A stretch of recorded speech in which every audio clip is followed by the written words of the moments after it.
Ramai orang dia rasa dia introvert kan, dia introvert. So dia risau lah, dia risau macam tak boleh nak cari jodoh, tak pandai, dia takut orang tak suka orang introvert.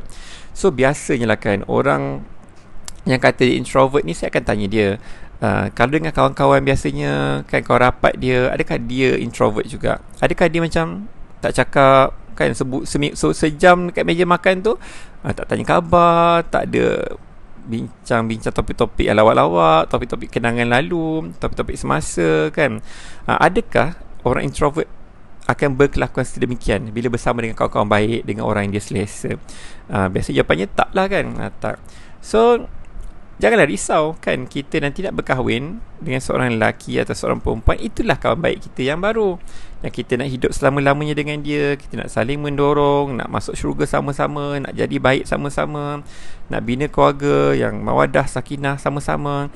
So itulah kawan baik kita. Apa yang kita nak risau kan, kita introvert ke tak introvert, kita akan bercakap, kita akan meluahkan perasaan, kita akan mendengar, kita akan berbual, kita akan bergurau.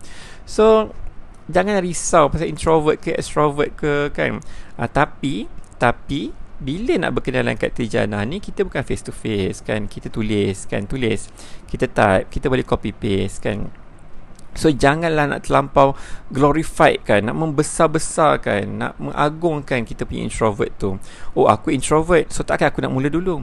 Oh aku introvert, aku kalau ditanya aku jawab pendek-pendek je lah sebab aku introvert kan. Aku introvert, aku tak boleh mula dulu.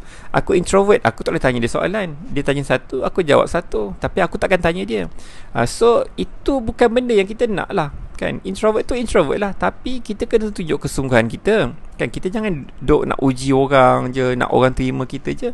Kita kena tunjuk juga kesungguhan kita kan. Kita kena tunjuk minat kita, barulah orang yang sana pun dia lebih mudah lah untuk suka kat kita, serasi dengan kita kan. So kita kena tanya sungguh-sungguh, mulakan salam, mulakan perbualan, jawab sungguh-sungguh, jangan sambil lewa kan, jangan pendek-pendek je, jangan nampak macam tak berminat. Sebab kita memang nak dia kan, kita nampak dia elok, dia baik, dia bersungguh, dia bersedia nak berkahwin. So kita janganlah ambil mudah. Kalau kita ambil mudah, dia akan pergi kepada orang lain, dan orang lain yang akan dapat lelaki-lelaki atau wanita-wanita yang berkualiti ni. Kita duduklah dengan introvert kita. So begitulah kan, begitulah. Jangan jadikan introvert itu sebagai satu alasan, satu halangan untuk kita dapat jodoh yang terbaik, dapat jodoh secepat mungkin kan. Sebab saya yakin kita kata introvert, tapi sebenarnya kita banyak cakap. Kita kalau kena cakap kat depan, kita lah paling best bercakap kat depan, paling meyakinkan.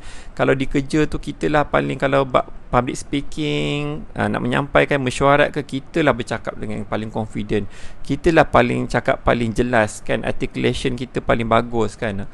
So kita janganlah nak letak terlampau merendah-rendahkan diri kita kan, nak mengagung-agungkan, nak beria lah kan, nak mempertahankan kita introvert kan. Kita introvert lah. So itu macam kita satu halangan atau benda besar lah kan. Padahal itu jadi satu kelebihan itu, dan juga itu bukan satu halangan untuk kita dapat jodoh yang terbaik, untuk orang suka kita, kita suka orang. Okay.